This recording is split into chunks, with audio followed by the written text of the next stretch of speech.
appreciate everybody getting here so early today. One thing I could do without is the 8 o'clock meeting. Anybody know where Lisa is?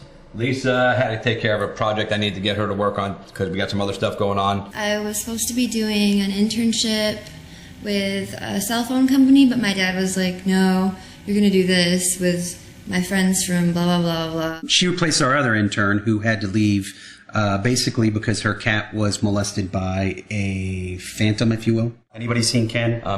Who's Ken? Boss, he's right behind. Who is Ken? The sound. He's working on sound. All right, he's technically working on sound.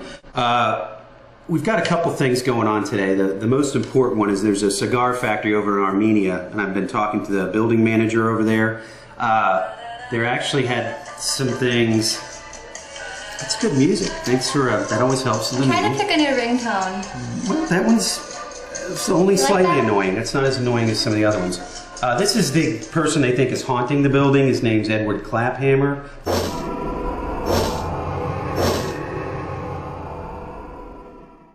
He was a ventriloquist during the silent era. Did you say Claphammer? Yes, Chris, I said Claphammer. That is his last name. Okay. Sounds like a fake last name. No, that's actually his real name. And Jay, you've done some research, so there's been several incidences of ghostly activity over there, interaction, and he looks like a creep. Pass that around. His name's Edward Claphammer. So I looked at hundreds of hours of archival footage on Claphammer. As you know, it's all choppy. It's that black and white. It's that 20s kind of look. But the man was a genius. He was an innovator. People have been having interactions, lights going on and off, strange noises, the typical. A lot of heat. Is it paranormal, orgasmic? Oh, well, Chris, you know, that's probably not the way this is going to go. We've discussed that. When I think of Chris, I think of sex. Not because I want to have sex with him. Ghosts can have orgasms. Inside this office, that discussion can happen. But I really don't want you taking that one in the field. I come from the adult film industry, and I got bored with it, quite honestly. One of the things he's trying to do on the side, which I appreciate him being an entrepreneur, is ghost-themed pornography. Ghosts bone each other? She's sensitive. But she's interested. Look at the look on her face. That's the problem. Or Most people don't know this, but ghosts actually perform sexual positions. The first time I experienced it, it was a hand job. Some of the titles and subject matter is a bit questionable. I'm going to be the first one to capture it on film. Ectoplasmic, but it shouldn't be our primary focus, and we've already discussed that. Each other, or like? I'm going to put it together in a feature film. I'm going to call it Beetlejuice. He wants to go look at ghosts, you know, whacking off on his own. That's fine. That's all I need. So there were some stains there? No, there's no stains there. Jay, do you have any additional research about this? Yeah, this character here was a huge star in the 20s and a silent movie era. And they joined this church, which was a converted cigar factory at the time, and now it's been converted back to a abandoned cigar factory. This place sucks. Okay, Jay, as you know, we went to college together. He's into taxidermy. He's very good at stuffing things. That man can stuff anything. I'm a Renaissance taxidermist. I will stuff any kind of inanimate objects. I've stuffed bottles. I've stuffed a pepper. It's amazing. In fact, first thing he ever stuffed, I had a goldfish in college that passed away, chubby, and he used one of those packing peanuts. You name it. I've stuffed it.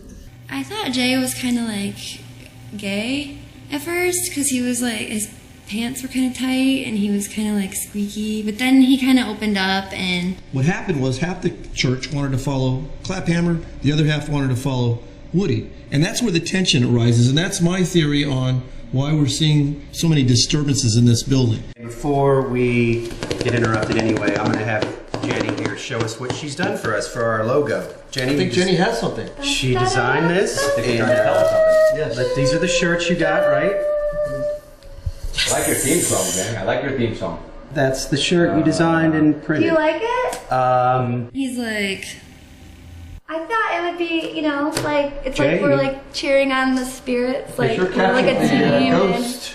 I mean, this shirt is the first step to being the awesomest t-shirt designer in the world. Sure captures the ghost part of it. Well, I know it's Spirit Squad is the name we agreed on. Yeah, like I think you might have taken it a little too. I knew you guys would like it. We love it. I'm not. She is the investor's daughter. If it makes her happy, perhaps the investor will be happy, and we'll get more investment. Ghost turn. Okay. Hey, poop! That's just styrofoam.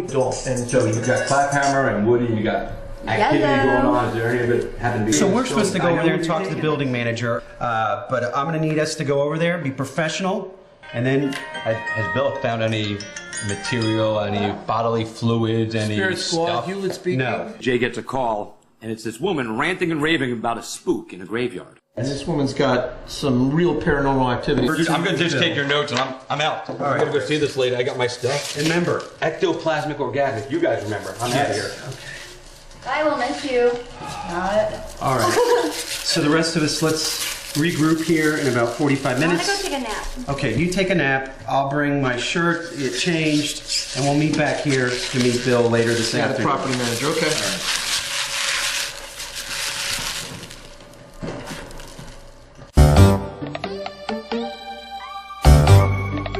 Jay has done a lot of research. He's very interested in the silent era film, especially people like that, like the ventriloquist. And there weren't that many. He was the best and probably the best known.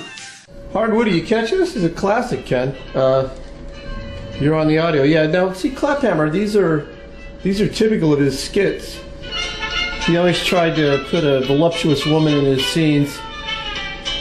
Blame it on the Woody. Blame it on the doll. But Claphammer was a genius in playing the second fiddle.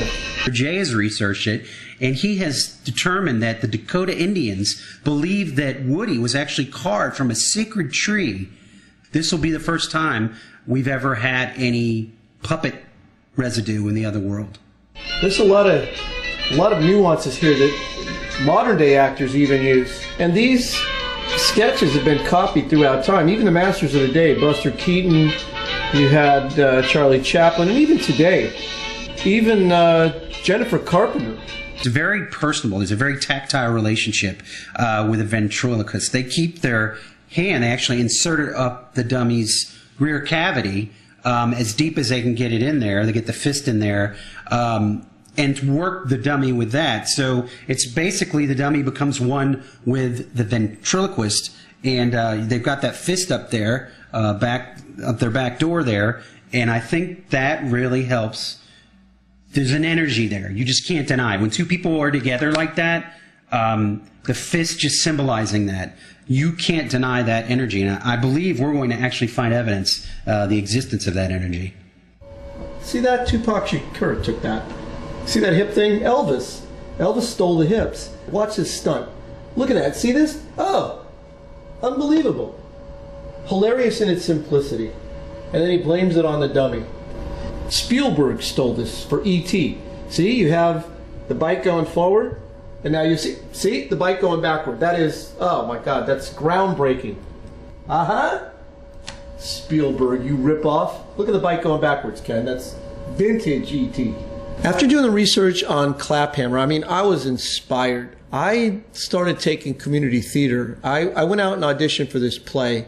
The play was called The Cleveland Steamer, and it was about the world's first steam-powered submarine. I played the part of the coal stoker. So I would put coal in the steam hole.